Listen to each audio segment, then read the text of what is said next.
Boa noite. Obrigada por estar no meu Facebook.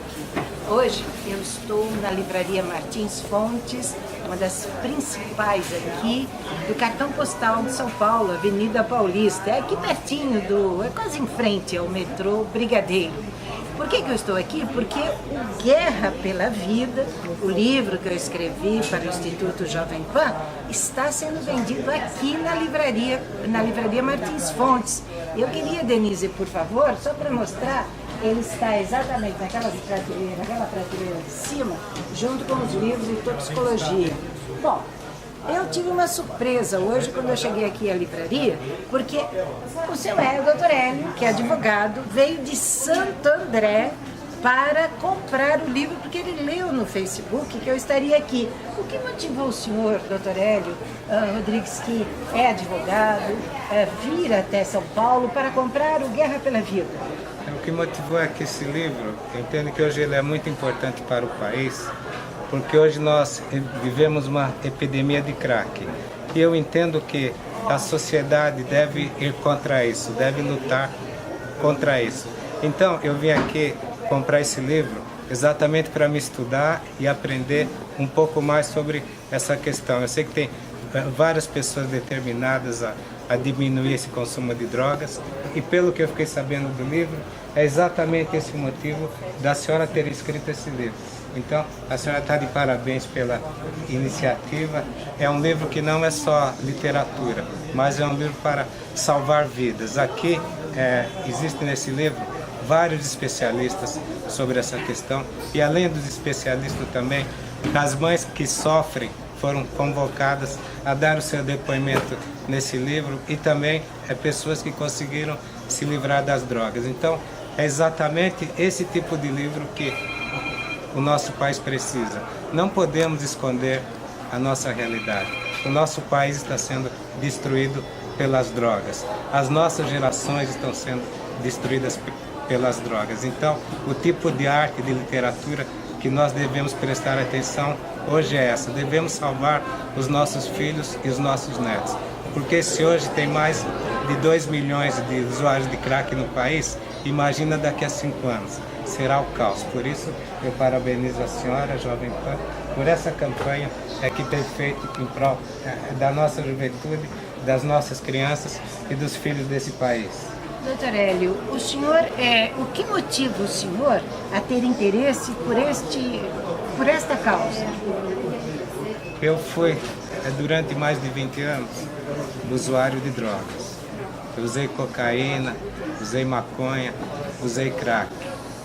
E durante esses 20 anos, eu sofri muito. Eu não só sofri, como sofreu a minha família, e eu dei prejuízo não só para mim, tampouco para a minha família, mas também para a sociedade. Então, como eu usei durante 20 anos e eu consegui sair dessa situação, eu entendo que eu poderia servir como exemplo para aquelas pessoas que estão aí no fundo do poço. Eu sei que tem pessoas aqui nesse momento que, por coincidência, estão aqui assistindo e usando crack e achando que não tem mais saída. Eu entendo que tem saída. A pessoa precisa procurar ajuda, precisa procurar pessoas que se interessem pelo tema. E se você que é mãe, pai, tem um filho que é usuário de drogas, procure entender mais esse assunto. E você vai entender esse assunto lendo esse livro que está aqui na minha mão. Para os pais que estão nos assistindo, o que é necessário observar e fazer se descobrir que o filho usa drogas? Eu entendo que, basicamente, é necessário pedir ajuda, porque uma família, ela não consegue administrar sem conhecimento esse assunto. Realmente é muito difícil, que é uma questão da mente, a mente é muito complexa, e a mente com drogas, ela fica mais complexa ainda. Então, eu entendo que deve procurar pai e mãe, o Amor Exigente, os usuários procurar Narcóticos Anônimos, a princípio procurar esses grupos que eles têm, assim, ajudado muitas pessoas. E se E se apenas o trabalho desses grupos não resolverem, procurar outras entidades, procurar clínicas, procurar especialistas, porque na verdade é o seguinte, é muito difícil sair das drogas, porque o que acontece com o usuário de drogas? Muitas vezes ele percebe que ele está estragando a vida dele, que acabou tudo, que não tem mais nada, que ele pode morrer a qualquer momento, mas o que acontece? Normalmente o vício, ele é maior do que o desejo de parar. Como é esse vício? Porque a grande dificuldade para os pais entenderem, e a maioria das pessoas entenderem, é porque não consegue parar. Então não consegue parar, é porque assim, como eu disse, a vontade que a pessoa tem, ela não consegue superar aquela ânsia de usar. Porque... O senhor pode dar um exemplo de como é essa vontade? Porque, por exemplo, se eu tiver vontade de um copo d'água, eu vou esperar aguardar entrarmos ao vivo, para depois tomar, eu controlo. Por que o controle não existe no usuário de droga? É que, na verdade, quando a pessoa usa drogas, aquela substância, ela penetra no corpo dela e fica fazendo parte dela. Então, ela tem assim eu diria um mistério, que é, por exemplo, envolver totalmente a mente. Então, quando uma pessoa usa crack, tem pessoa que usa crack a primeira vez e ela já fica assim, viciada. E por que acontece? Porque ele penetra totalmente no corpo e muda a pessoa. Ele muda. Por exemplo, se a pessoa está com vontade, quais são os sinais? Assim, por exemplo, vontade de quê? De usar drogas. De usar drogas? Eu não entendi a pergunta, seria?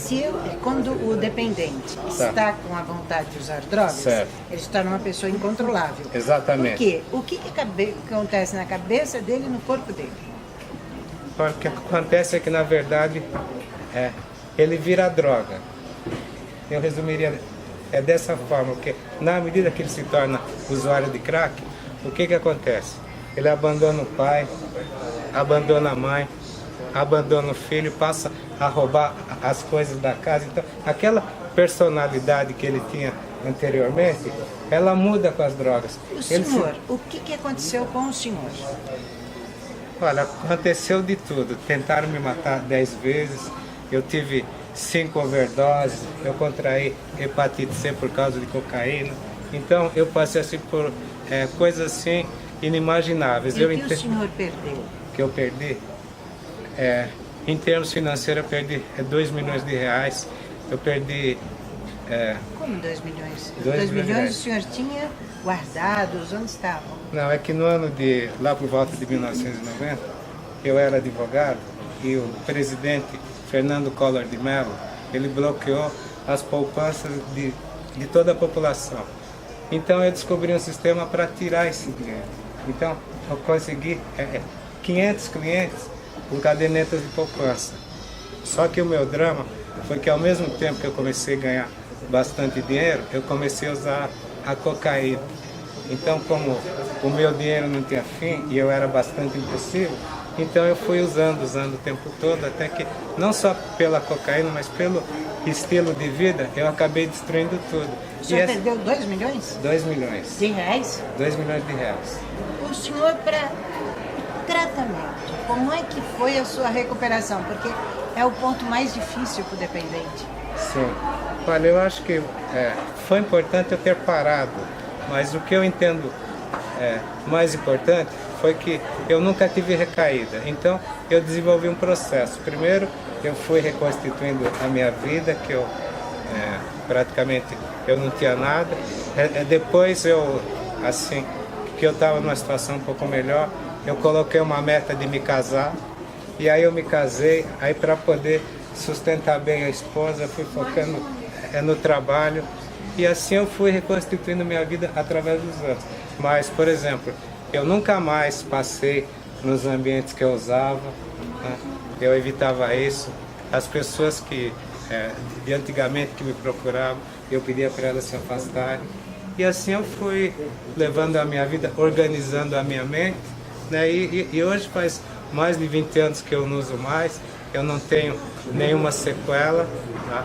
Agora, eu entendo que foi assim, é uma situação extraordinária, mas também eu entendo que existem vários processos de cura. Entendo que Narcóticos Anônimos eles têm um trabalho importante na recuperação. Entendo que Amor Exigente tem um trabalho importante no suporte à família. Existe a entrevista motivacional, existem coaching, existem vários sistemas e métodos que eles podem ser utilizados para essa recuperação. Mas no meu caso, eu acho que foi uma coisa extraordinária. O senhor foi hoje, como é que o senhor vê essa, porque nós estamos com muitas cracolândias aqui na cidade de São Paulo. Então, quando a pessoa está em recuperação, a primeira recomendação é que ela esteja longe da droga. Exatamente. No entanto, quando se anda por São Paulo, se vê pessoas fumando maconha, fumando crack. O que significa isso para o dependente? Em recuperação, ver outra pessoa usando droga? Então, eu acredito que ele vai na onda, porque a mente ela tem muito de imitação. Então, quando um dependente químico ele está dentro de um grupo que usa drogas, a tendência dele é voltar. Agora, se ele então, a Cracolândia, ela facilita a volta mesmo daqueles que já estiveram internados? Ela facilita e muito. Inclusive, o que nós temos hoje no país é uma oferta impressionante de drogas. Nós somos a sociedade drogada de drogas. Até as leis estão se alterando nesse sentido. Então, o que acontece é o seguinte, eu entendo hoje que o crack ele está liberado, porque se ele não tivesse liberado, não existiria a Cracolândia. O senhor faz campanhas de prevenção. Como é que é a sua campanha e onde o senhor faz campanha de prevenção? Eu faço campanha em clínicas, faço campanha em escolas, né? E nas clínicas eu passo para o dependente químico que está ali, eu explico para ele que existem saídas. Nas escolas eu procuro alertar os adolescentes para que não façam o que eu fiz, para não sofrer o que eu sofri. E para as pessoas da população em geral eu indico assim como que deve agir. Eu falo inicialmente que tem que pedir ajuda, não adianta querer resolver esse problema sozinho, a família tem que ser educada. Eu acho inclusive que as redes de televisão desse país, elas deveriam dedicar pelo menos 1 hora de programação para esse tipo de questão. Então eu entendo que essa epidemia é por uma falta de educação desse país. As mães, os pais... De quem tiver interesse na sua palestra, pode encontrá-lo. Tem um telefone, tem um site que é www.memoriasdeumex-drogado.com.br.